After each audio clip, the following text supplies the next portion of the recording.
అంతరిక్ష పరిశోధనల్లో సరికొత్త అధ్యయనాన్ని ఆవిష్కరిస్తూ నాసాకు చెందిన ప్రఖ్యాత James Webb space telescope James Webb ఒక చారిత్రాత్మక విజయాన్ని సొంతం చేసుకుంది. సౌర కుటుంబం వెలుపల గ్రహాలపై పరిశోధనలు ప్రారంభించిన 3 ఏళ్ల అనంతరం తొలిసారిగా ఓ సరికొత్త గ్రహాన్ని స్వయంగా గుర్తించి ఖగోళ శాస్త్రంలో తనదైన ముద్ర వేసింది. బుల్లి గ్రహం TWA-7b ఆవిష్కరణ జేమ్స్ వెబ్ ద్వారా ఆవిష్కృతమైన ఈ నూతన గ్రహానికి శాస్త్రవేత్తలు TWA-7b అని నామకరణం చేశారు. ఇప్పటి వరకు ప్రత్యక్షంగా చిత్రీకరించిన పరాయి గ్రహాల్లో ఇదే అత్యంత తక్కువ ద్రవ్యరాశి కలిగినది కావడం గమనార్హం. దీని బరువు మన సౌర కుటుంబంలోని గురుగ్రహంతో పోలిస్తే కేవలం 0.3 రెట్లు భూమి కన్నా సుమారు 100 రెట్లు ఎక్కువ మాత్రమే ఉంటుందని, గతంలో కనుగొన్న ఇలాంటి గ్రహాల కన్నా ఇది 10 రెట్లు తేలికైనదని శాస్త్రవేత్తలు అంచనా వేస్తున్నారు.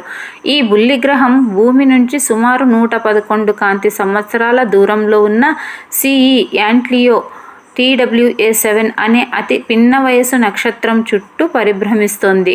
ఈ నక్షత్రం వయసు కేవలం 64 లక్షల సంవత్సరాలు మాత్రమే.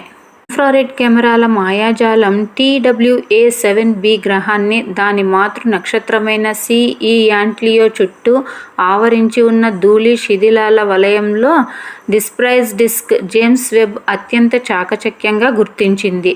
టెలిస్కోప్లో అమర్చిన శక్తివంతమైన మిడ్ ఇన్ఫ్రారెడ్ ఇన్స్ట్రుమెంట్ MIRI మరియు దాని కరోనాగ్రాఫ్ ఈ ఆవిష్కరణలో కీలక పాత్ర పోషించాయి. కరోనాగ్రాఫ్ సహాయంతో నక్షత్రం నుంచి వెలువడే ప్రకాశవంతమైన కాంతిని నిరోధించి దాని సమీపంలో పరిభ్రమిస్తున్న మసకబారిన గ్రహాన్ని విజయవంతంగా చిత్రీకరించారు. ధూళి వలయంలోని ఖాళీ ప్రదేశంలో ఈ గ్రహం ఉనికిని కనుగొనడం విశేషం. గ్రహాల ఏర్పాటుపై నూతన వెలుగులు ఈ ఆవిష్కరణ గ్రహాల ఏర్పాటు పరిణామ క్రమంపై ఇప్పటికే ఉన్న సిద్ధాంతాలను మరిన్ని కీలక ఆధారాలను అందిస్తుందని శాస్త్రవేత్తలు భావిస్తున్నారు. ముఖ్యంగా యువ నక్షత్రాల చుట్టూ గ్రహాలు ఎలా ఏర్పడతాయో అర్థం చేసుకోవడానికి TWA-7b ఒక ముఖ్యమైన కేస్ స్టడీగా ఉపయోగపడుతుంది.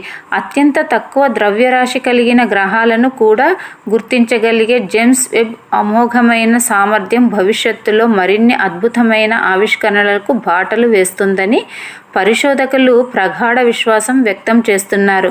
ఈ పరిశోధన ద్వారా గ్రహాల వాటి చుట్టూ ఉండే ధూళి వలయాల మధ్య ఉండే సంక్లిష్టమైన సంబంధాన్ని మరింత లోతుగా అధ్యయనం చేసేందుకు వీలు కలుగుతుంది.